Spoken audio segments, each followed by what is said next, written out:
Okay, so we were rudely cut off last video because my phone decided that raising my hands means turn off my video. No. Anyway, but I was gonna say that we were moving on to chapter 10 in the next video, which is this video, so we're moving on to chapter 10. And ignore this again. I went to go nourish my body once more on my glasses. Yeah. So, hold on. I'm at 59%. Okay, sorry, my phone likes to kill itself while I am recording, so it's on the charger right now. That's why it was so easy to turn my phone. Okay. Look how far we are, you guys. We are 133 pages in. Yay. And that's out of... I'm in the glossary. 460 pages. Woo! Yay. Okay, anyway. Sage and the Journey to Wishworld, Chapter 10. Oh my god. Where did you get that t-shirt? Jenna squealed. It's super cute. Oh, this? Said Sage, holding back a grin.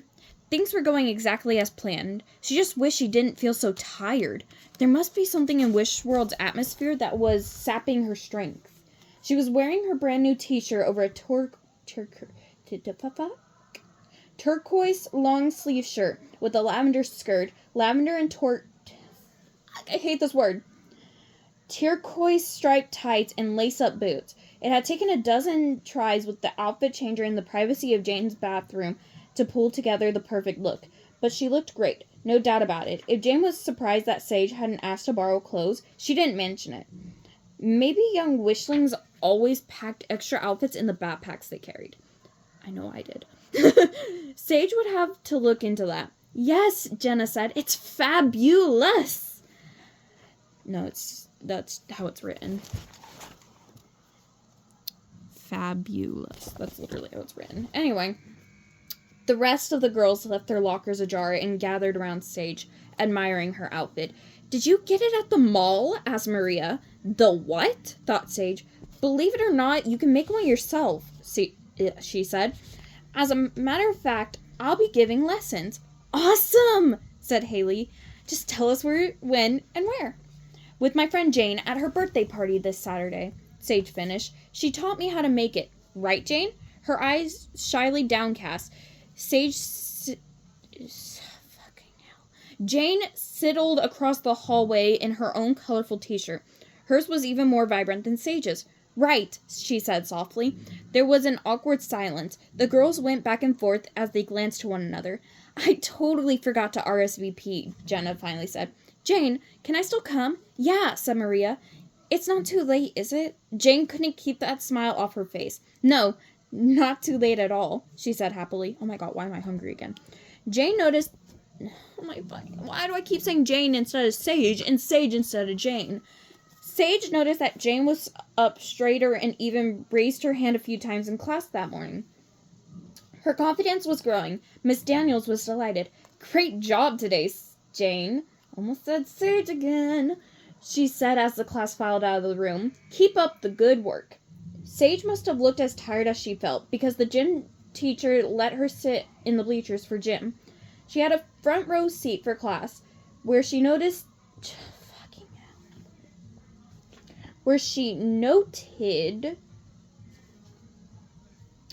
that Ella chose Jane to be the first one on her team. It turned out that was a wise choice. Jane was very good at the game they were playing. It was called dodgeball, and it didn't seem that fun at all to Sage. But Jane loved it, and she got player after player out with her throws and caught the ball every time it was aimed at her.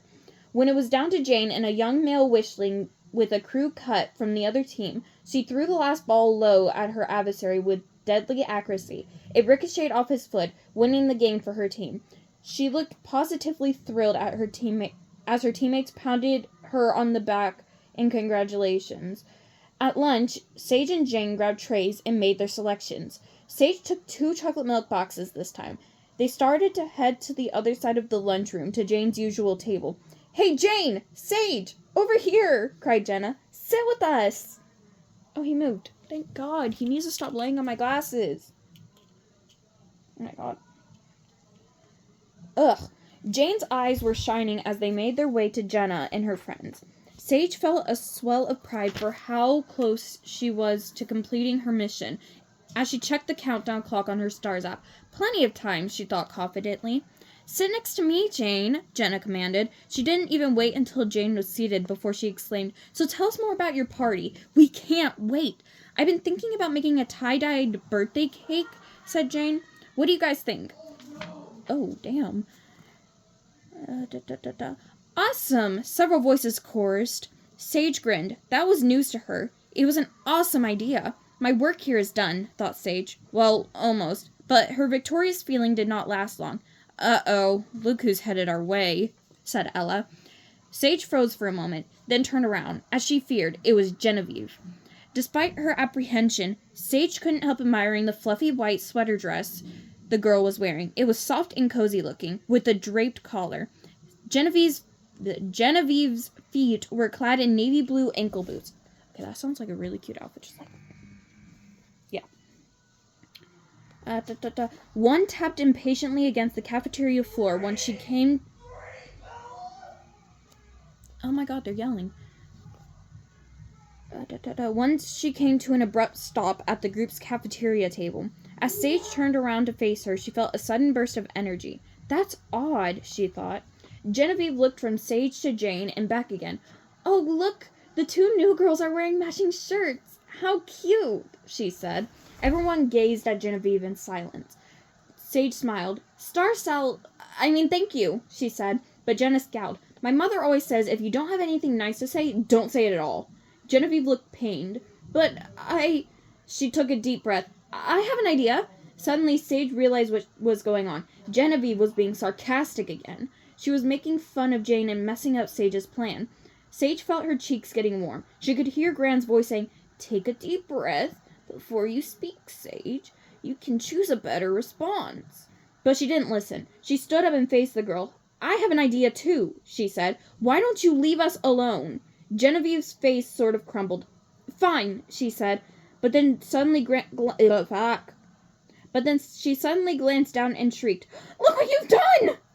Sage looked down and realized she had been clenching her box of chocolate milk in her angry hands, squeezing its contents all over Genevieve's sweater dress. It was a complete and utter mess. To her dismay, the girls at the table, everyone except Jane, erupted into laughter. Mission 1, Wishworld Observation Number 8. Wishling clothing really does stain. You ruined my cashmere dress, Genevieve yelled. She looked as if she was going to cry. Sage sat down, defeated and embarrassed. Her red-hot anger had disappeared as quickly as it had surfaced, replaced by an overwhelming feeling of sorrow. Genevieve spun on her heel and stormed off, her golden bracelets jangling. Don't worry about her, said Jenna. She deserves it. She's so mean. Besides, her parents can just buy her a whole closet full of new dresses. But Sage felt terrible anyways.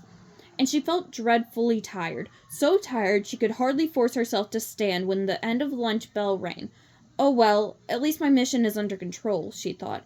Jane was visiting her grandmother that night, so the two girls said goodbye after school. Come to my house early tomorrow, Jane called, and Sage promised she would. Sage headed back to the park where she had landed. She was excited to use the special tent that Lady Stella had told her about. When she got to the park, she reached into her backpack and pulled out her stars app to project her special tent. Before her unbelieving eyes appeared a large, luxurious sleeping quarters. It was invisible to Wishlings, and once inside, Sage herself was undetectable. She was pleased to realize that it contained anything she would need: food, light, hollow books, and her favorite blanket. It was warm, comfortable, and extremely cozy. Later that night, tired as she was, Sage couldn't fall asleep. She just couldn't shake the nagging feeling that something wasn't quite right. Sage opened the tent flap and gazed up at the heavens. Suddenly, a falling star illuminated the night sky. With a flash of brilliant light, a feeling of peace swept over Sage, and she smiled.